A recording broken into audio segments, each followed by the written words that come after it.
ഇവിടെ ഇവന്റെ തല വേറൊരു ശരീരത്തിൽ വെച്ച് ഓപ്പറേഷൻ ചെയ്യുന്നു. അതുകൊണ്ട് തന്നെ ഇവനെ കൊണ്ട് നേരെ നടക്കാൻ പോലും സാധിക്കുന്നില്ല. കൂടാതെ നല്ല വേദനയുമുണ്ട്. ഇതെല്ലാം കണ്ട ഡോക്ടർ കുറച്ചുനാൾ കൊണ്ട് ഇതെല്ലാം ഭേദമാകുമെന്ന് അവനോട് പറയുന്നു. ഇവൻ ഇതിനു മുന്നേ നല്ലൊരു ആർട്ടിസ്റ്റ് ആയിരുന്നു. എന്നാൽ പുതിയ ശരീരം മാറ്റിവെച്ചത് കാരണം മുന്നത്തെ പോലെ വരക്കാൻ പോലും അവനെ കൊണ്ട് സാധിക്കുന്നില്ല. പെട്ടെന്ന് ദേഷ്യം വന്നതും അവൻ ആ ടേബിൾ എടുത്ത് ജനൽ വഴിയെ പുറത്തേക്ക് വലിച്ചെറിഞ്ഞു. ഇത്രയും വെയിറ്റുള്ള ടേബിൾ താൻ എങ്ങനെ വളരെ വേഗം പുറത്തേക്ക് വലിച്ചെറിഞ്ഞു എന്ന് ആലോചിച്ച് അവൻ ആശ്ചര്യപ്പെടുന്നു.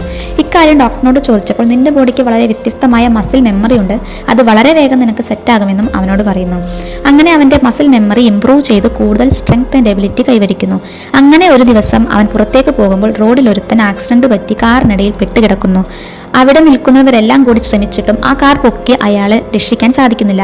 ഇത് കണ്ടതും ഇവൻ ഓടിപ്പോയി തന്റെ ഫുൾ സ്ട്രെങ്ത് യൂസ് ചെയ്തുകൊണ്ട് ഒറ്റയ്ക്ക് ആ കാർ പൊക്കി അയാളെ രക്ഷിക്കുന്നു. അതുപോലെ ഒരു ബിൽഡിങ്ങിന് തീ പിടിക്കുമ്പോൾ അവിടെ ആ തനിച്ചകപ്പെട്ട ഒരു പെൺകുട്ടിയെ ഒരു സൂപ്പർ ഹീറോയെ പോലെ കെട്ടിടങ്ങളുടെ മുകളിൽ നിന്നും വളരെ വേഗത്തിൽ ചാടി പെട്ടെന്ന് രക്ഷിച്ചു താഴെ കൊണ്ടുവരുന്നു. ഇത് കണ്ട് എല്ലാവരും അവനെ പ്രശംസിക്കുന്നു.